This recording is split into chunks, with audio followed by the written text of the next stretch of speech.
Have you wondered about all the different badging on BMWs? The models, drivetrain, performance, and more can all be communicated by the badging on the outside of a BMW vehicle. Today I'll break down those different badges since it can often be misunderstood by the casual shopper or even an automotive enthusiast. There currently is so much being offered by the brand, it's inevitable there will be questions that arise. Now, whether you're just curious about how BMW chooses to badge vehicles, or if you're looking for a new BMW and want to be sure it's equipped how you want, we'll go over the badging and the information being communicated. Now, before we dive in, let me preface everything by saying that I am located in the US market, so I will be focusing on that with the information that I do provide. Other markets might have different or additional information regarding badging and vehicle equipment, so do keep that in mind as we proceed. First, let's take a look at the most common badge that I hear about on the vehicle, which is the model badge. Now, the badge is usually found on the rear of the BMW, but it may be located elsewhere on the outside of the vehicle. Now, the first part of the badge is a reference to the model or series, and the second part is communicating the motor used in the vehicle. Now, let's look at this a little more closely. The brand describes their traditional cars by different series in the model lineup. The series communicates different characteristics about a vehicle. Now, the higher numbered series is going to have more features standard as well as more available features to option the vehicle with, some of which may not even be available for certain series vehicles. Currently, BMW is offering Z4, the 2 Series, the 3 Series, 4 Series, 5 Series, the 7 Series, and the 8 Series vehicles. Now, these are cars and coupes currently available in the lineup. The even numbers are coupes, and the odd numbers are sedans. Sedans have more traditional design cues, such as 4 doors with a more functional roofline, and it provides really good headroom and visibility on the interior of the vehicle.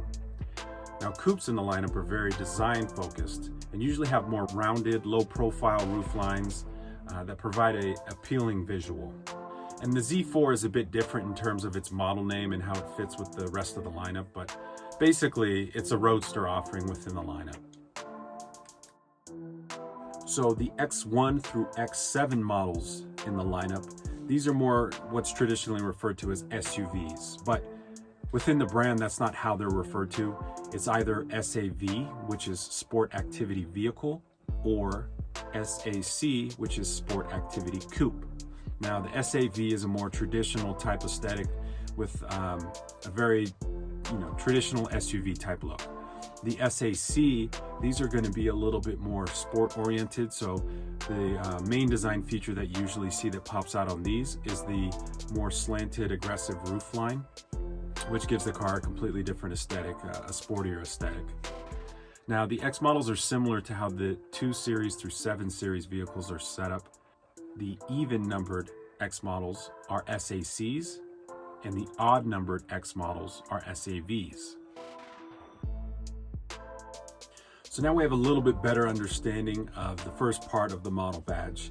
Let's touch on that second part of the model badge. So the following 2 digits after that initial part, those represent the engine type. Now, those digits used to represent the engine displacement, but once turbocharging came around, things have changed. So all the vehicles in the lineup are turbocharged now, excluding the electric vehicles, of course.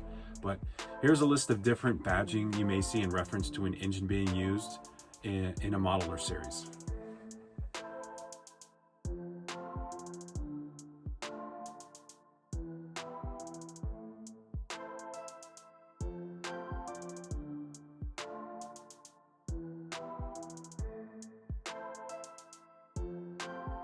So armed with the information that we've discussed so far, you should be able to decipher the majority of vehicles in the model lineup. But there are some additional badges that can give you more information about a vehicle. So let's take a look at M badges. Now, M is the performance division within BMW. And M is known for creating some of the most dynamic, innovative, and enjoyable vehicles on the road and track.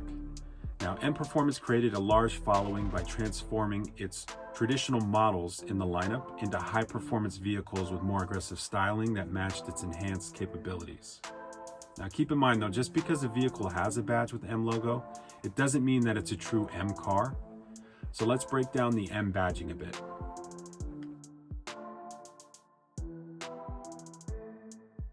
Now the M Sport package is an option that's available for most of the vehicles within the lineup.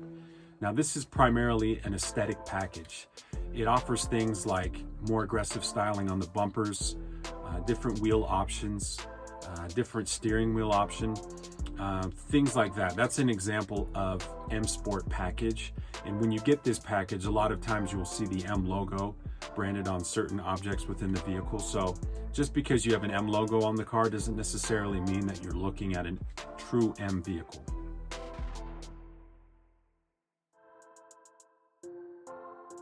Now, an M Performance automobile, or MPA, is a more performance-focused version within a series or model. Now, these are currently badged with the M badge in addition to reference of the engine used.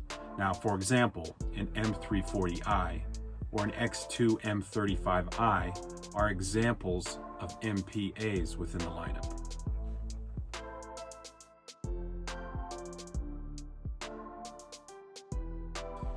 Then you have your true M cars. Now, these M cars are very performance-focused vehicles in the series or model, even more so than the MPAs mentioned prior.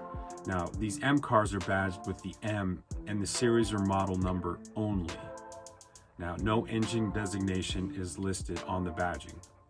For example, M3 or X5M. And if the M performance isn't enough, the brand also has offerings for those who want something more track-focused. Competition versions are now becoming more available, and these used to be a feature option, but now it's its own variant. CS versions are available for some models as well. CS stands for Competition Sport, and there's even a step above that with the M4 GTS, and GTS stands for Grand Touring Sport.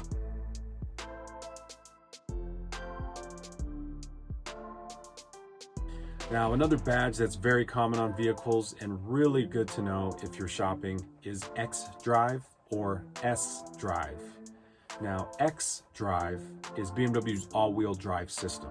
So if you are in a place where you get a true winter where it snows, this is very good to know. And do keep in mind, just because you're looking at an SAV or an SAC vehicle doesn't necessarily mean that it's xDrive, because they have made variants of these vehicles that are sDrive. sDrive means that the vehicle's two-wheel drive. Now, depending on which model in the lineup you're looking at, it could be rear-wheel drive only or front-wheel drive.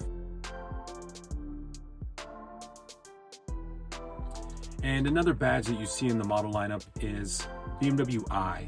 And BMW i is a sub-brand within the BMW model lineup that focuses on their plug-in hybrid electric vehicles as well as their battery electric vehicles.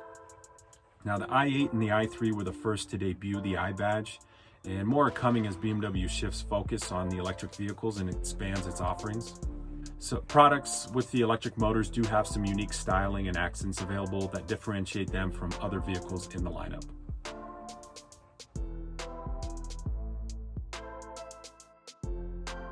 Now, another badge that you might see in the US market is the Alpina badge.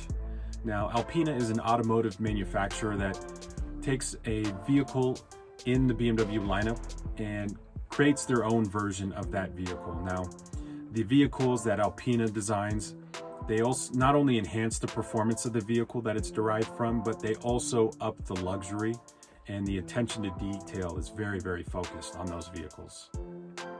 Now, currently in the US market, the only offering that we have from Alpina is the B7, but that could change down the road. We'll see. And then a couple of notes that I wanted to touch on. One is the GT variants. You might see these driving around. They have been discontinued in the US market. So the 3 Series, 5 Series, and 6 Series all had GT variants that are discontinued. The GTs are specific in their design, where they maintain a roofline that creates a larger cargo volume on the interior of the vehicle. Another thing that was discontinued in the US market are the wagons, or also known as the touring models. These have been discontinued. And if you guys can think of any other additional badging, leave some comments down below. Point those out, give people a heads up. I'll see if I can touch on it more further if there's more questions about badging too. But yeah, other than that, hopefully that helps answer some of the questions you guys might have about the model lineup or badges that you've seen on vehicles. If you have anything additional for me, drop it down below in the comments, and I'll see you guys in the next video.